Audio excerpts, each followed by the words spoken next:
जय हिंद दोस्तों, रक्षित करना के चैनल में आपका स्वागत है। दोस्तों कैसे हैं आप? उम्मीद करता हूं कि आप अच्छे होंगे। दोस्तों आज के इस वीडियो में मैं आपको 4 नई जानकारियां दूंगा। जैसे कि दोस्तों आप पीछे बोर्ड पे देख रहे हैं, कौन सी 4 जानकारियां मैं आपको देने वाला हूं। सबसे पहले मैं आपको इसकी जानकारी दे देता हूं। सबसे पहली जानकारी मैं आपको दूंगा 8 CPC पर एक नई अपडेट। 8 CPC पर 18 सवालों के जवाब देने की अंतिम तारीख समाप्त हो गई है। जी हाँ दोस्तों, पे कमीशन ने एक छोटी सी अपडेट दी है 8 CPC की वेबसाइट पर। जी हाँ दोस्तों, अगर आप सवालों का जवाब देना चाहते हैं, जो पे कमीशन ने सवाल पूछे हैं, अगर आप उसका जवाब देना चाहते हैं तो दोस्तों वो जवाब अब आप नहीं दे सकते। इसी पर दोस्तों एक छोटी सी अपडेट दूंगा आगे। फिर एक और मैं आपको जानकारी दूंगा, JCM के महासचिव शिव गोपाल मिश्रा जी ने लिखा लेटर 8 CPC के मेंबर पंकज जैन जी को। जी हाँ दोस्तों, JCM के महासचिव शिव गोपाल मिश्रा जी ने एक लेटर लिखा है 8 CPC के एक मेंबर को, और वो भी 8 CPC से संबंधित या फिर 8 CPC के ज्ञापन से संबंधित। अब क्यों लिखा गया है ये लेटर, इसकी पूरी जानकारी दूंगा लेटर दिखाकर। फिर एक और मैं आपको जानकारी दूंगा, जनवरी 2026 का DADR फ्रीज, मीडिया की खबर। पश्चिम एशिया के संकट के कारण उत्पन्न वित्तीय दबाव के कारण सरकार ने DA 60% की घोषणा नहीं करी। जी हाँ दोस्तों एक खबर आ रही है मीडिया में जिसमें बताया जा रहा है कि आपका DADR जनवरी 2026 से जो 60% होगा उसकी घोषणा इस वजह से नहीं हुई क्योंकि पश्चिम एशिया का जो संकट चल रहा है तो उसकी वित्तीय स्थिति को देखते हुए सरकार ने अभी तक घोषणा नहीं करी।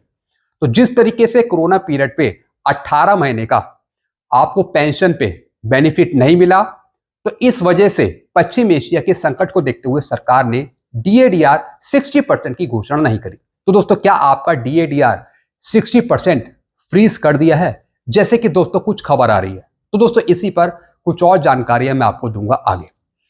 फिर दोस्तों लास्ट इंफॉर्मेशन मैं आपको दूंगा, जवान JCO ऑफिसर्स कैसे कार खरीद सकते हैं। जी हाँ दोस्तों जवान JCO अधिकारी अपने पे लेवल के हिसाब से किस तरीके से वो कार परचेज कर सकते हैं, तो इसी पे दोस्तों कुछ रूल्स रेगुलेशन मैं आपको समझाऊंगा आगे।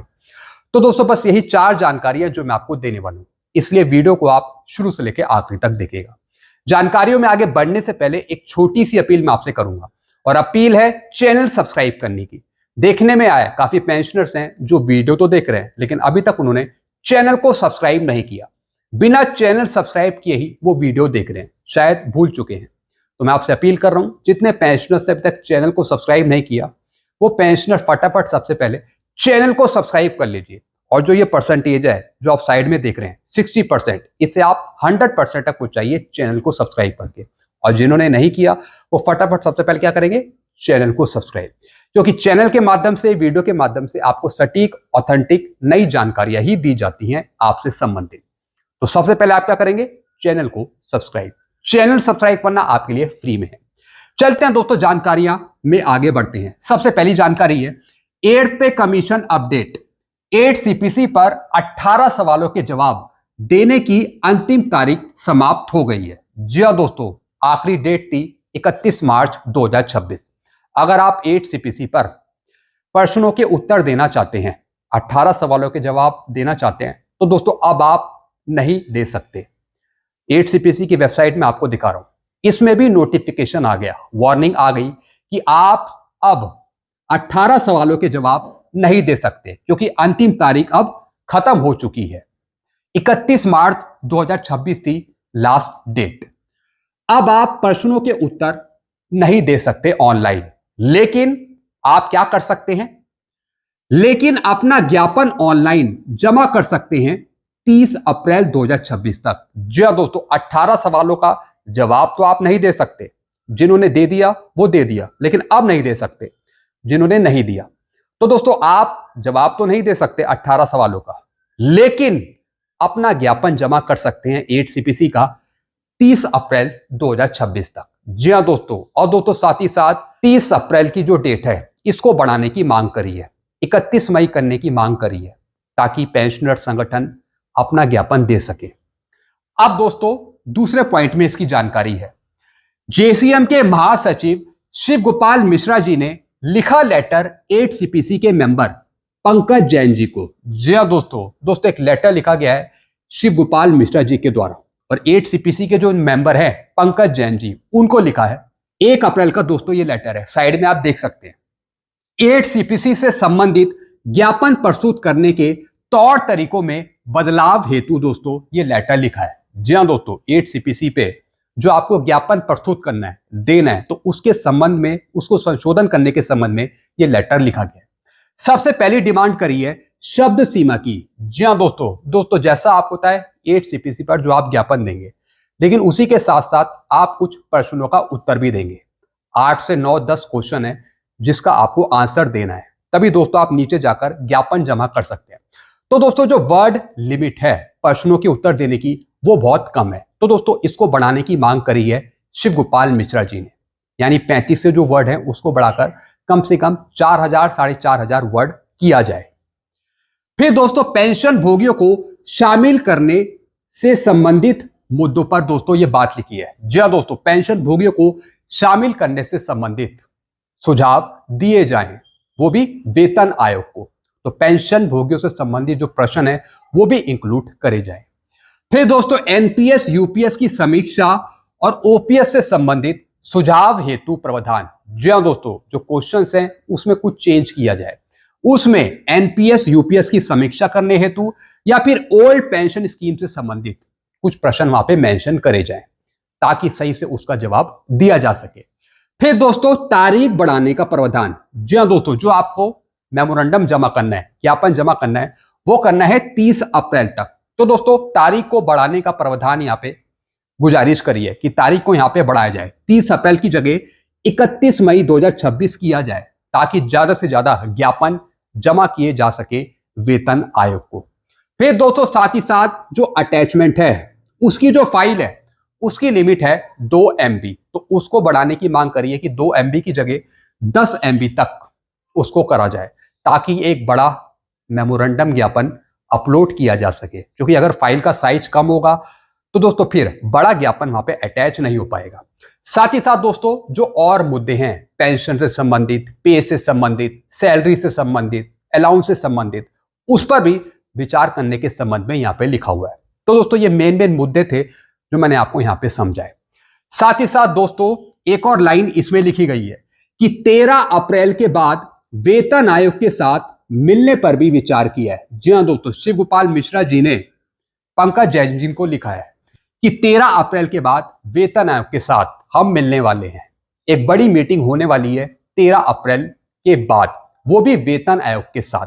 तो दोस्तों इसमें भी 3 मेंबर होंगे, 2 मेंबर 8 सीपीसी के और एक चेयरपर्सन, ताकि आमने सामने बैठकर 8 सीपीसी के मुद्दों पर बात करी जा सके। तो दोस्तों 13 अप्रैल के बाद एक मीटिंग देखने को मिल सकती है शिव गोपाल मिश्रा जी की वेतन आयोग के साथ। तो दोस्तों जो ये मुद्दे हैं ये फिर सामने रखे जाएंगे आमने सामने, ताकि वेतन आयोग सही तरीके से इन मुद्दों को समझ सके और फिर उसमें इंक्लूड कर सके। चलते हैं दोस्तों अगली जानकारी की तरफ। जनवरी 2026 का DADR फ्रीज, मीडिया की खबर। जी हाँ दोस्तों, मीडिया पे एक खबर आ रही है जिसमें बताया जा रहा है कि जनवरी 2026 का DADR फ्रीज कहीं ना कहीं हो गया है 60%, और उसका कारण बताया जा रहा है कि पश्चिम एशिया के संकट के कारण उत्पन्न वित्तीय दबाव के कारण सरकार ने DA 60% की घोषणा नहीं करी। जी हाँ दोस्तों, बताया जा रहा है कि सरकार ने अभी तक DADR 60% की घोषणा इसलिए नहीं करी क्योंकि कहीं ना कहीं पश्चिम एशिया का संकट का कारण है, उससे उत्पन्न वित्तीय दबाव पड़ रहा है सरकार पे। हालांकि दोस्तों केंद्र सरकार ने ऐसा कुछ भी नहीं कहा कि हम पर कोई दबाव पड़ रहा है, पश्चिम एशिया का जो संकट है उसका कहीं दबाव पड़ रहा है, या फिर हमारी आर्थिक स्थिति अच्छी नहीं है, या फिर हम आपका DADR फ्रीज कर सकते हैं। ऐसा दोस्तों कुछ भी नहीं कहा, लेकिन मीडिया में बताया जा रहा है कि ऐसा हो सकता है। दोस्तों क्या ऐसा पॉसिबल है? पश्चिम एशिया का जो संकट है उससे उत्पन्न जो वित्तीय दबाव है क्या वो सरकार पे पड़ रहा है, और इस वजह से सरकार ने अभी तक DADR 60% की घोषणा नहीं करी? कुछ भी दोस्तों कारण हो, लेकिन अभी तक आपका DADR 60% अप्रूव हो जाना चाहिए था। अप्रैल शुरू हो चुका है, और जैसा मैंने आपको कल ही बताया था कि 1 से 2 हफ्ते में, यानी 15 तारीख के आसपास, 15 तारीख से पहले सरकार आपके DADR की घोषणा कर देगी 60% की। लेकिन दोस्तों इसमें बताया जा रहा है कि कहीं ना कहीं पश्चिम एशिया के संकट का दबाव पड़ रहा है सरकार पे। सरकार ने अभी तक इसकी कोई पुष्टि नहीं करी, सरकार ने ऐसा कुछ भी नहीं कहा, लेकिन मीडिया में ऐसी कुछ खबरें आ रही हैं। बाकी दोस्तों आपके अपने सुझाव क्या हैं? क्या ऐसा कारण है जिस वजह से अभी तक सरकार ने DADR 60% की घोषणा नहीं करी? आप दोस्तों नीचे कमेंट करके बताइए। क्या पश्चिम एशिया के संकट के कारण, उससे उत्पन्न वित्तीय दबाव के कारण क्या सरकार ने अभी तक DADR 60% की घोषणा नहीं करी? तो दोस्तों क्या यही कारण है? कमेंट में जरूर बताएगा। चलते अगली जानकारी की तरफ। जवान JCO या फिर अधिकारी कैसे कार खरीद सकते हैं? जी हाँ दोस्तों, कुछ रूल्स मैं आपको समझा रहा हूं कि जवान JCO अधिकारी किस तरीके से कार परचेस कर सकते हैं अपने जीवन काल के दौरान। सबसे पहले मैं बात कर रहा हूं पे लेवल 3 से 5, जिसमें सिपाही हैं, नायक हैं और हवलदार हैं, जिनका पे लेवल 3 to 5 है। 8 लाख तक की दोस्तों वो कार खरीद सकते हैं टैक्स को छोड़कर। जी हाँ दोस्तों, 8 लाख तक की गाड़ी आप परचेस कर सकते हैं। फिर क्या लिखा है दोस्तों? 4 कार इन लाइफ टाइम। जी हाँ दोस्तों, अपने जीवन काल में 4 कार आप परचेस कर सकते हैं, 4 कार इन लाइफ टाइम। फिर दोस्तों लेवल 6 से 9, जिसमें नायब सूबेदार हैं, सूबेदार मेजर हैं, जिनका लेवल 6 to 9 है।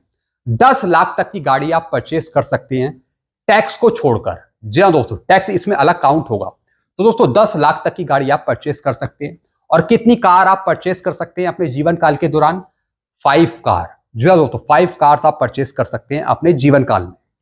फिर दोस्तों अगर मैं बात करूं लेवल 10 से 18, जी हाँ दोस्तों, जो अधिकारियों का लेवल है वो 20 लाख तक की गाड़ी परचेस कर सकते हैं, वो भी टैक्स को छोड़कर, यानी एक बार पूरे 8 साल में। जी हाँ दोस्तों, 8 साल में एक बार आप 20 लाख तक की गाड़ी परचेस कर सकते हैं। और जो ऊपर वाले मैंने आपको पे लेवल समझाए 3 to 5 या फिर 6 to 9, जिसमें सिपाही हैं, नायक है, हवलदार हैं, नायब सूबेदार हैं, सूबेदार मेजर हैं।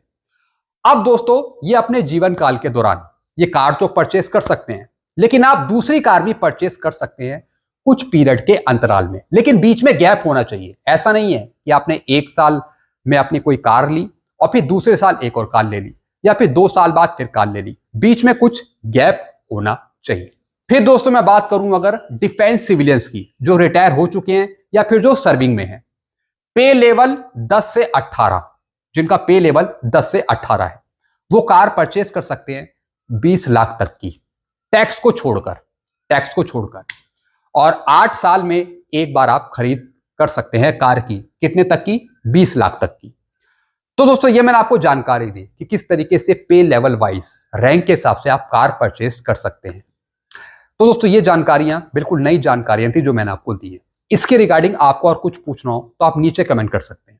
ऐसी जानकारियां आपको मिलती रहेंगी। तो सारी जानकारियां पाने के लिए आप चैनल से जुड़ सकते हैं, चैनल को सब्सक्राइब कर सकते हैं। चैनल का नाम है Rakshit Khanna. Thank you so much.